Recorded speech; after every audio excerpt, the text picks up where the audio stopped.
بسم الله الرحمن الرحیم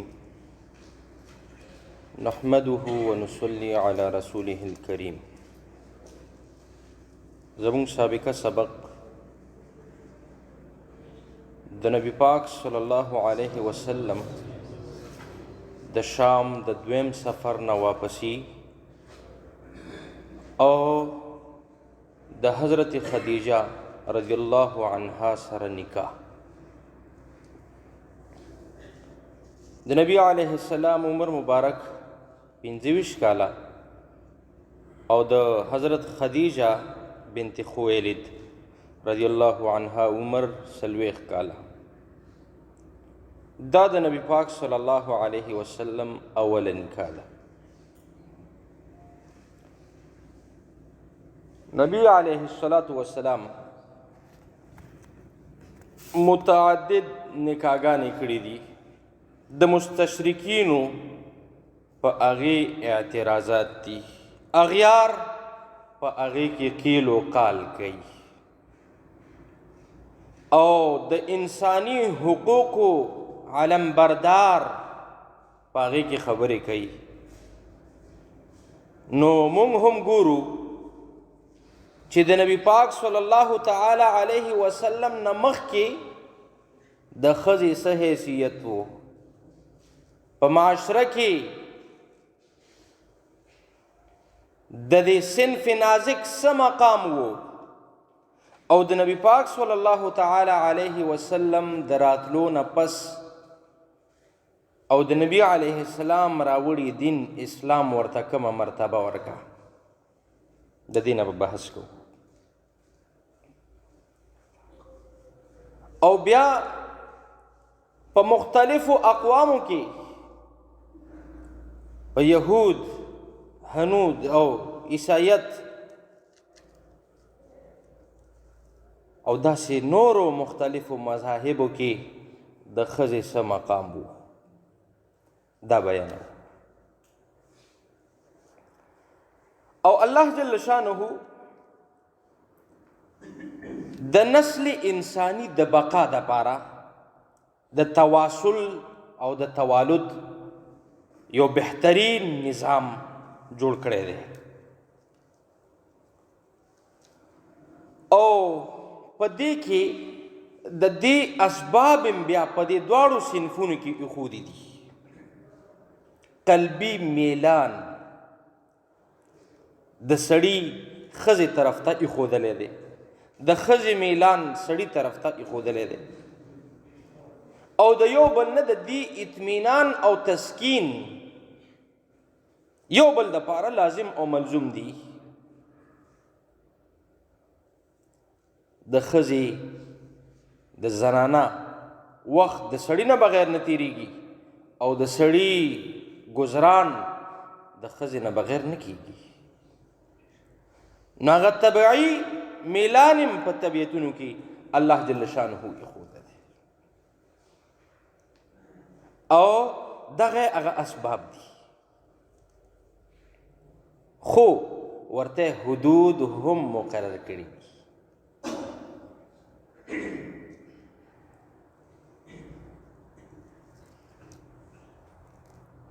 بهر کیف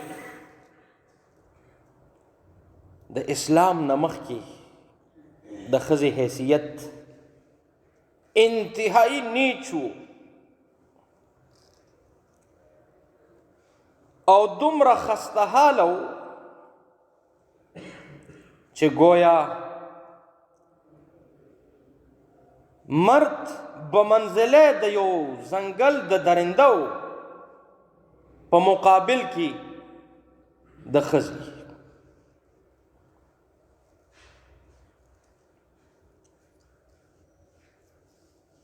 بیا د دنیا د اقوامو اشراف او سادات وو یا که نیچ درجه اقوام وو، شایسته خلق وو او که ناشایسته وو، تهذیب یافته وو او که غیر تهذیب یافته وو، متمدن وو او که غیر متمدن وو. د هغې ترمنځ د ښځې هیڅ حیثیت نه و.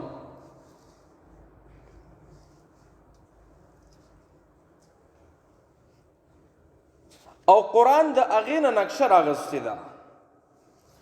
وَإِذَا بُشِّرَ أَحَدُهُمْ بِالْأُنْثَى ظَلَّ وَجْهُهُ مُسْوَدًّا وَهُوَ كَظِيمٌ يَتَوَارَى مِنَ الْقَوْمِ مِنْ سُوءِ مَا بُشِّرَ بِهِ أَيُمْسِكُهُ عَلَى هُونٍ أَمْ يَدُسُّهُ فِي التُّرَابِ.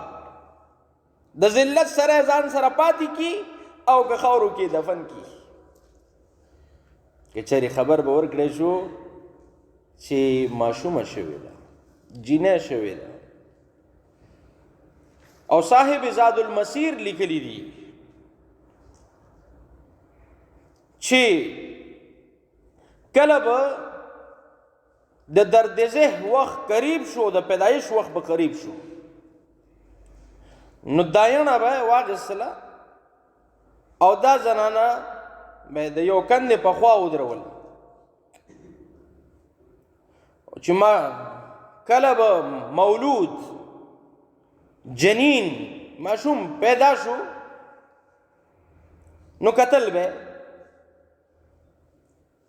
فاذا هو جنین نو امسکه که الگ بیو نو بس راوا بغستلو سینې ته به جوړ کو.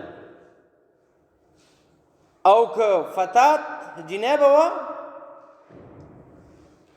نو رما بها د دغې کندې کې ته به یې وغورځولو او خاورې به یې پرې واچولې. داسې جاهلیت و.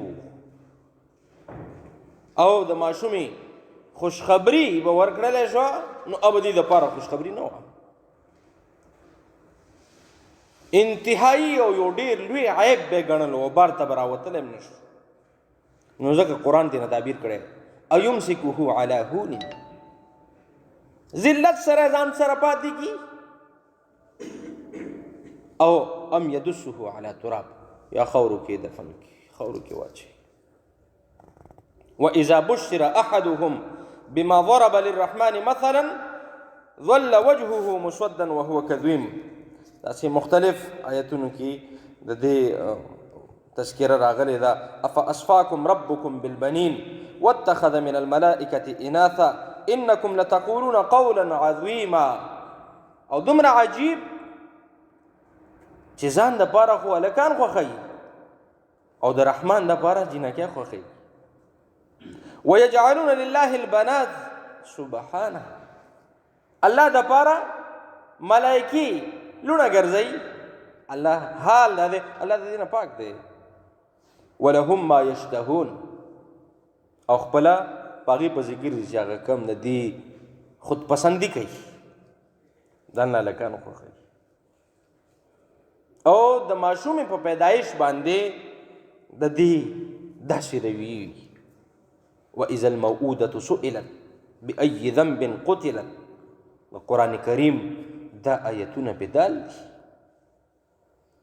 جب زندہ درگور کی ہوئی لڑکی پوچھی جائے گی کس جرم میں قتل کی گئی وہ.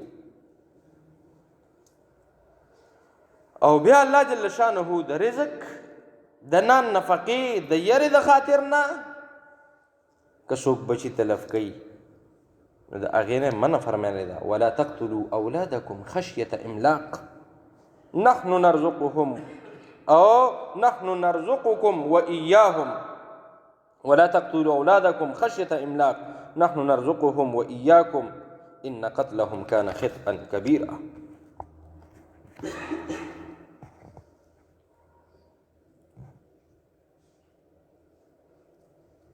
نو د ښځو په حق کې د نبی علیه السلام د مبعوث کېدو نه وړاندې داسې حالت او بیا چې نبی علیه السلام ښځو ته مقام ورکو. داسې صحابه هم یعنې داسې خلک هم راغلي دي چې ما په خپله لس جینکۍ خښې کړي دي. داسې یو سړی راغلی دی، داسې یو سړی راغلی دی. نبی علیه السلام ته ذکر کړی د جاهلیت د وخت د عهد جاهلیت چې ما خپله بچی راوبلله او امې بوتله او ما یو کوی کې واچوله او هغې ما ته بابا جان نارې وهلې، خو ما د هغې باوجود هم غرقابه کړل. دې واقع سره راوي وایي نبي علیه السلام دومره وژړل چې ږیره مبارکه یې تر شو. دومره جهالت، حالانکه د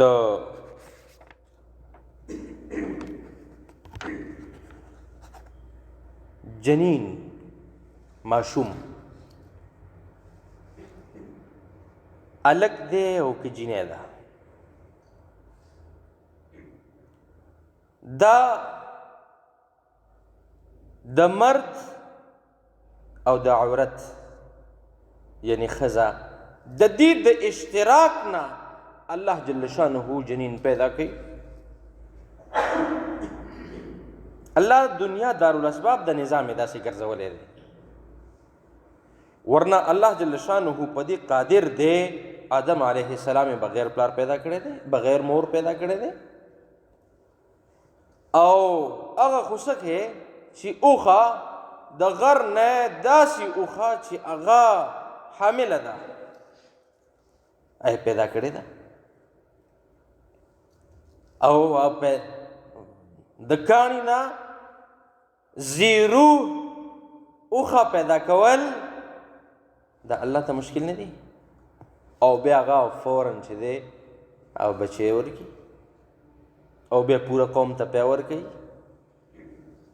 الله ته دا ګران نه دي، خو الله جل شانه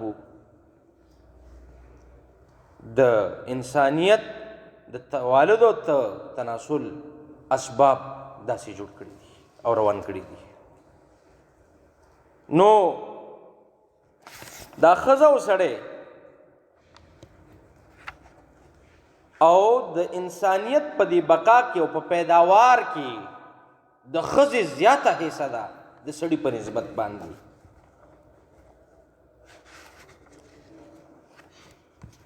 او الله جل شانه په سورة الطارق کې فرمایي چې الله جل شانه دا ټوپلون داسې نطفې نه انسان پیدا کوي چې هغه ټوپ وهي،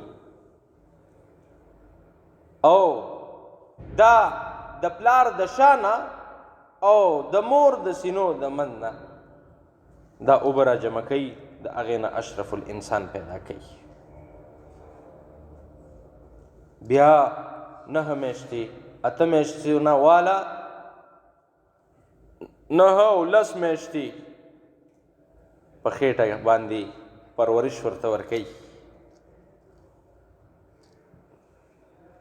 او دا ماشوم دا جنین د دې مور په خېټه کې دی ساه اخلي. څنګه چې روایاتو کې راځي چې صحابي تپوس کوي د مور پلار د حق په باره کې، نو قال امک قال امک قال امک 3 وارې د مور حق بیان کړی دی. دومره لوی مقام دی د مور. نو د ښځې زیاته حصه ده په جنین کې، په ماشوم کې، او دې دواړه په دې صنف انسانی کې د دې کلی اشتراک دی. من حیث الانسان په دې اعتبار سره ښځه او سړی برابر دي. بیا د دې چې کوم حقوق دي، الرجال قوامون علی النساء، ان شاء الله مخکې به وایو. نو د ښځې په معاشره کې دا مقام دی.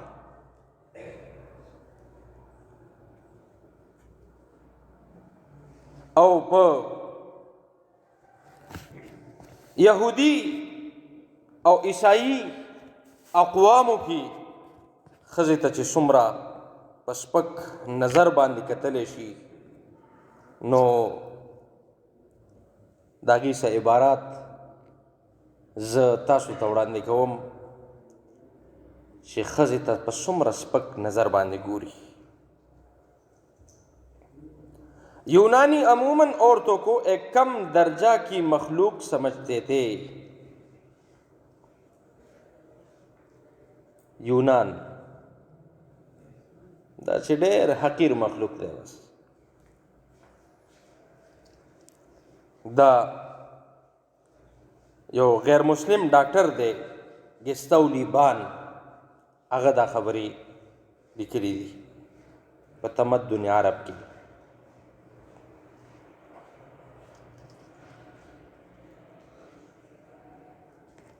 او سپارټا دا لیکي چې هغه ښځه به ډېره بدنصیبه وه چې د چا به بچي نه کېدل، نو بس به یې قتلوله چې ته بچي ولې نه راوړې.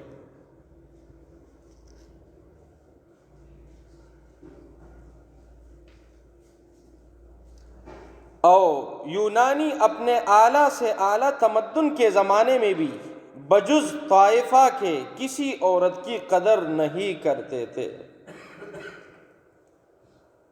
د فاحشه ښځو به بس قدر کولو، نور په نوم یې ښځه د هغې په نظر کې سپکه وه. او عجیبه دا وه چې د طوایفو د بازاري ښځو قدر یې و. عهد قدیم کی د هغې باب دی واعظ، په هغې کې لیکي چې څوک الله ته خوښ وي نو او ځان د ښځو نه ساتي، یعنی گویا د دې نږدې د الله د محبوبیت معیار د ښځو نه ځان ساتل دي. او چنانچې راهبان پوره عمر تېروي او ښځو ته نه نږدې کېږي. بیا د دې هم ډېر یو لوی داستان دی او په دې باندې کتابونه دي. زه به د هغې نه تعبیر وکړم اسم اعلی او په اسم ظرف سره.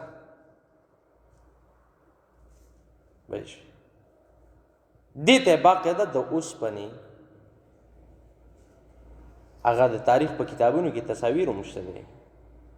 د اوسپنې څنګه چې نیکر وي داسې څیزونه به جوړه به تاله کېدل. او راهب سره یو سړي خپله پیغله لور دا پرېښودې ده چې راهب هم عبادت کې دی او هغه دا شی نه کوي، عورت یې نه د دې تصور شته او لحاظ یې ورسره پرېښودې ده. او عجیبه دا وه چې چابي به یې راهب ته ورکړه، نو چې کله د بولو براز د تقاضي ضرورت به پېښېدلو نو راهب به چابي ورکوله. پوه شئ که نه؟ نو راهب به څه ورکول؟ چابي به یې ورکوله. یار پوه نه شوئ؟ حساب کوئ. دا د هغې عجیب دغه نو دغه سړی به او بیا دا تصور یې و چې په زرو سړو کې یو سړی الله ته خوښ وي. بس زرو سړو کې یو سړی. او په ښځو کې خو دا تصور یې لرلو نه چې الله ته به په ښځو کې څوک خوښ شي، یعنې دومره سپکې ګڼي. په روم کې د سړي حکومت په خپلې ښځې باندې جابرانه و او دغسې په خپلې ښځې باندې په معاشره کې د ښځې اړو څه حیثه نه وه. د روم حالات دغه دي. په یهودیانو کې به چې د یو ورور مړ شو ښځه به ترې پاتې شوه، نو د دې خپل یعنې دا خپل ورندار به دا رور کوي چې د اسرائیل بقا راشي. چې یو اسرائیلي وفات شو نو د هغه د ښځې نه د څه پیدا شو د هغې نسبت به مو هغه رور پسې کولو چې حکم به متوفا و، مړ شوی و. خو که کله دا رور به نه راضي کېدو نو بیا به دا کونډه ورندار دا به عدالت ته لاړه او دا خپل لیور دا به هم بوتلو او پیزار به یې ویستو او په دې لیور ته دته به په مخ باندې توکه چې زموږ په تاریخ کې دا رقم شي چې دا هغه سړی دی په اسرائیل کې، دا هغه سړی دی چې دی د خپل کور د خپل رور کور یې آباد نه کړو. داسې عجیب و غریب کتاب مقدس کی لیکي چې عورت موت سے زیادہ تلخ ہے. د ښځې مقام څه دی؟ د مرګ نه هم زیات سخت دی.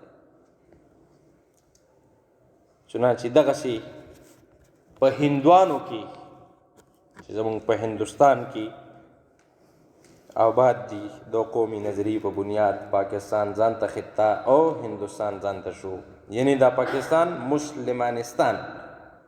الله پاک دی الحمدلله بیش بها مسلمانان دی پکې. الله جل شانه دی صحیح طور باندې ریاست مدینہ قائم کی. په دې کې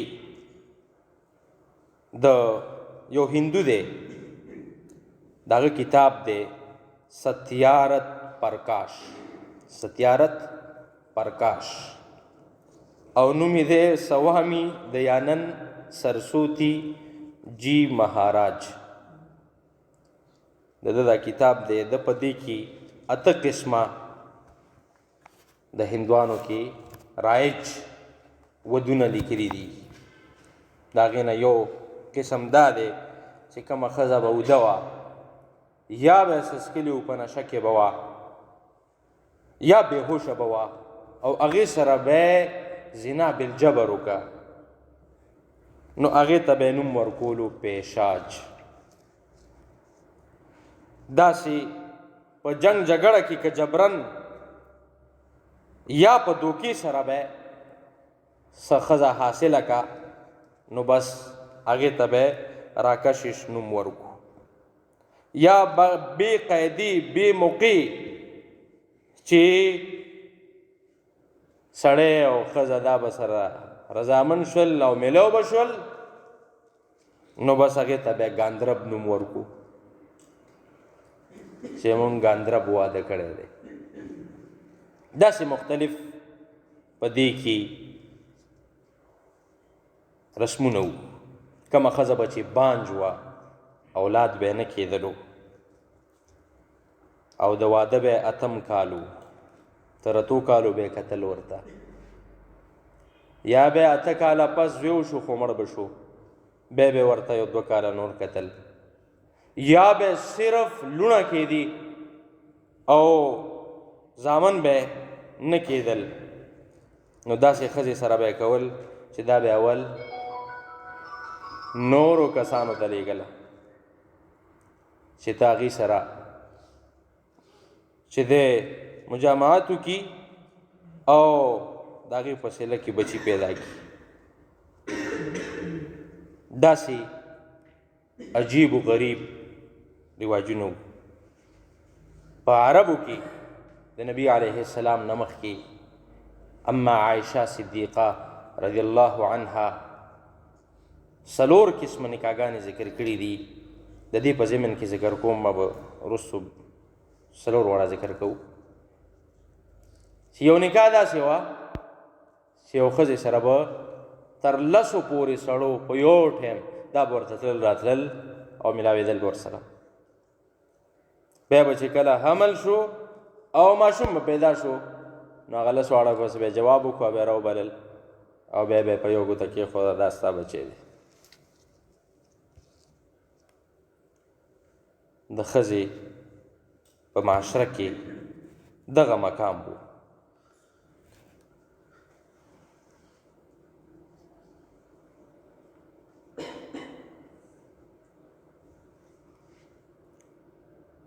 داسې که د یو ښځې د خاوند کې به کمزوري وه او اولاد به ته نه کېدلو نو هغه به بل خاوند ته هم تللی شوه او هغه سره به هم تعلقات جوړولی شول او چې بچی به یې تېو شو نو د خپل اولني خاوند هغه ته به یې نسبت کولو چې او هغه ته به یې ویل مبارک شه وارث مې درله پیدا کړو.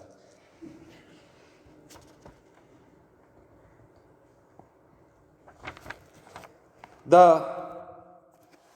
د هندوانو قانون دو چې تقدیر، طوفان، موت او جهنم، زهر او زهریلا مار د دې ټولو نه زیات خراب شی دا ښځه ده. دا د هندوانو قانون. د هنود قانون داسې موي چې اگر عورت صغر سنی میں باپ کی مطیع ہے، جوانی میں شوہر کی، اور شوہر کے بعد اپنے بیٹوں کی، اور اگر بیٹے نہ ہو تو اپنے اقربا کی مطیع ہوگی، کیوں کی عورت ہرگز اس لائق نہیں کہ خود مختار طور پر زندگی بسر کرے. دا چې دا د ښځو د حقوق خبرې کوي، دا د هندوانو حال دی. او د مسیحي قانون اغی ښځې ته د شیطان د راتلو دروازہ وئی، شیطان کے آنے کا دروازہ ہے اور شجر ممنوع کی طرف لے جانے والی ہے، خدا کے قانون کو توڑنے والی ہے اور خدا کی تصویر مرد کو غارت کرنے والی ہے. دا د ښځې باره کې د عیسایانو دا تصور دی.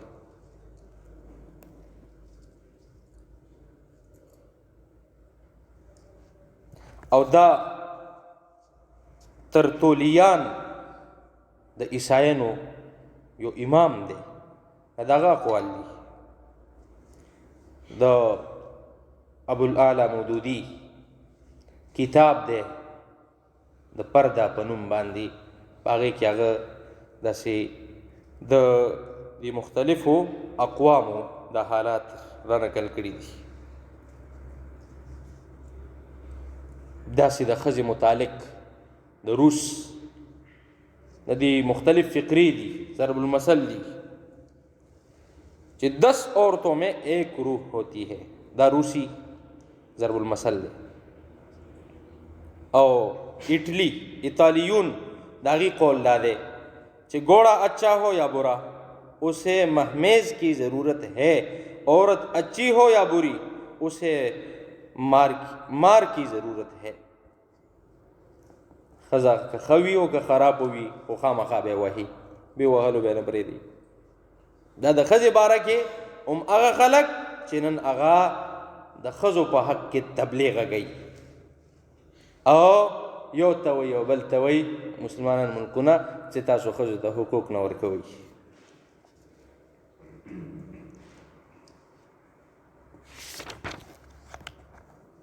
امریکا او داسې نور غربي ممالک چې په هغې کې د ښځې څه مقام دی او څه ورته ورکولی شي او څومره عزت ورته ورکولی شي.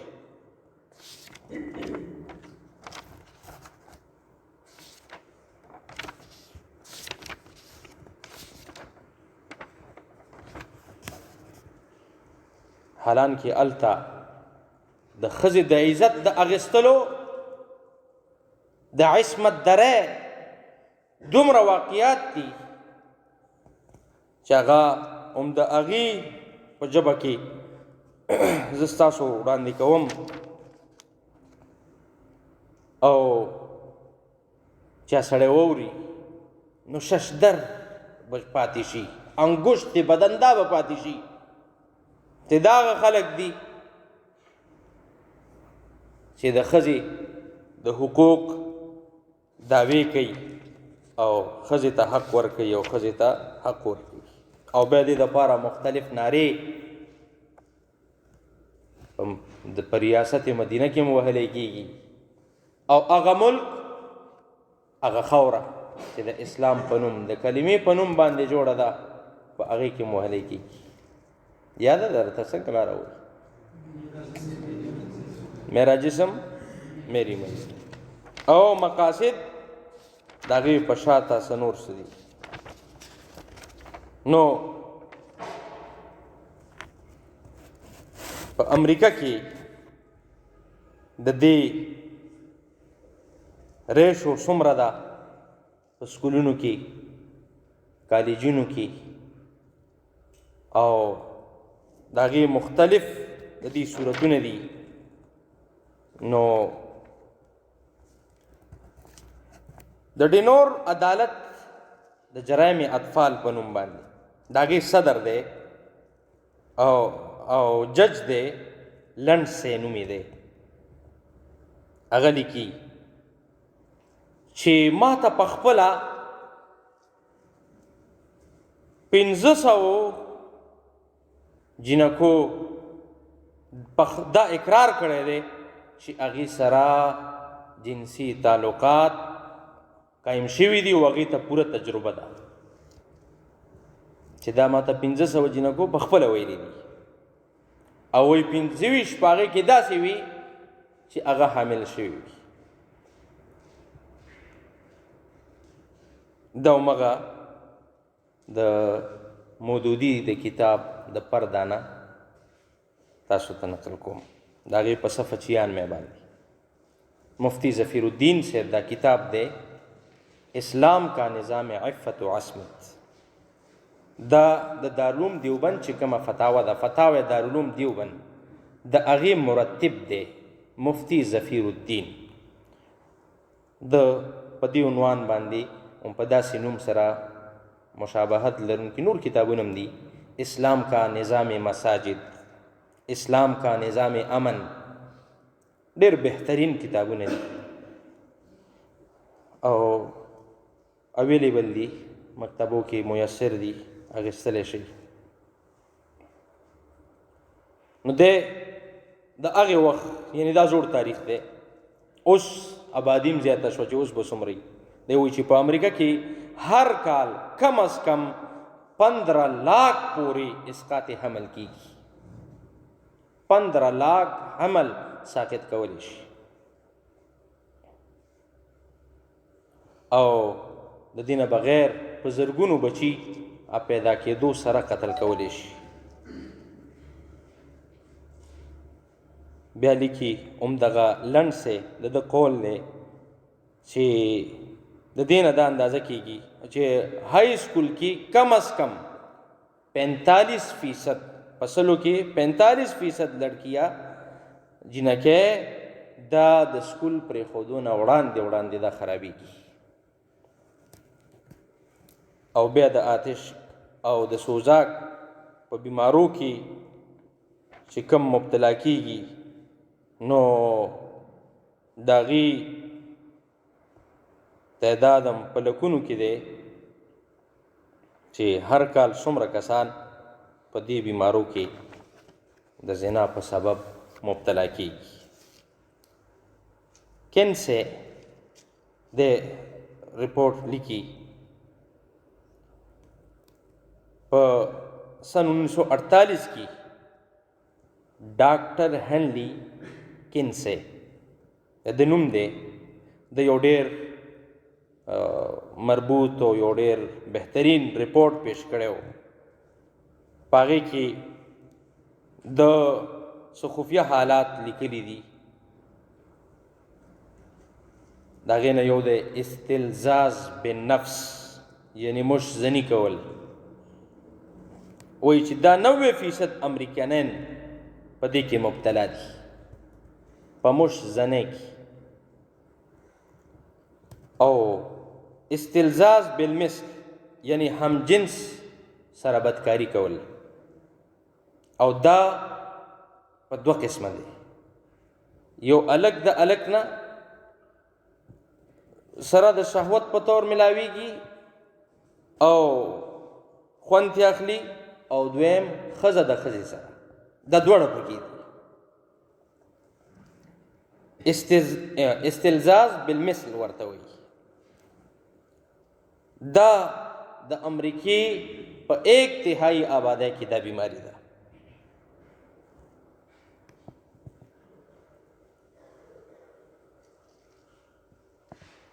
بیا دې د هغې تخمینه لګوي چې کم از کم 70 لاکھ امریکایان دا په استلزاز بالمثل کې دا مبتلا کېږي.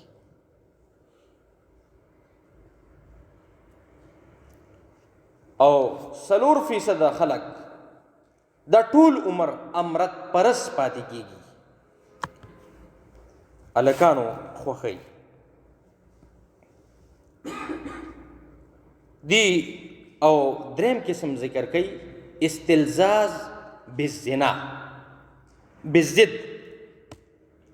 استلزاز بالضد او ضد څه شی دی چې صنف جدا وي، ذکر او انثى، چې سړی د الګ سره ملاوي، سړی الګ د ښځې سره ملاوي یا ښځه د الګ سره ملاوي، چې مونږ د هغې نه تعبیر په زنا سره کوو. نو دی د هغې رپورټ داسې پیش کوي چې 15 سال کی عمر تک 25% چې د کمو الګ جینۍ ماشومان د دې عمر چې 15 کالو پورې وي، نو دا په دې زنا کې 25% مبتلا کیږي تر 15 کالو عمر پورې، او چې 15 نه والا 26 سال پورې د دې عمر وي، یعنی چې بلوغ ته ښه کامل رسیدلی وي او د ودولو قابل وي، د 26 سال نه والا تر 40 سال پورې چې عمر وي، نو دا 90% په زنا کې مبتلا وي. دا د امریکای حالات دي. او 16 سے 20 سال عمر کې چې د غیر فاحشه خلکو سره او فاحشه خلکو سره پکې اختلاط وي، نو د هغې تعداد 40% دی. بیا د تعلیم په اعتبار سره چې د چا تعلیم د ګریمر سکول پورې وي، نو په هغې کې 48% د ښځو سره اختلاط وي، او د هغې نه لږ مخکې یعنی های سکول په هغې کې د ښځو سره او د غیرو یعنی نامحرم د هغې سره اختلاط هغه 77% دی. او بیا د کالج ته چې کوم ورسي، نو د کالج تعلیم یافته افراد د هغې تناسب په زنا کې 49% دی.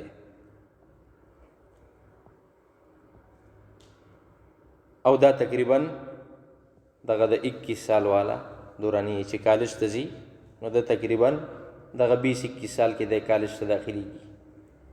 په دغه دوران کې 49% امریکنین دا په زنا کې مبتلا وي. داسې په انګلستان کې د زنا ریشو چې دا د هغې یو انګریز دی جار ریلی اسکاټ د خپل کتاب تاریخ الفحشا په دې کې لیکي چې هغه ښځې چې هغه پیشوري دي، بازارۍ دي، او دا پیشه ذریعه د آمدن جوړه کړې ده، نو د هغې گویا هغې دا یو قسم فیشن جوړ کړی دی.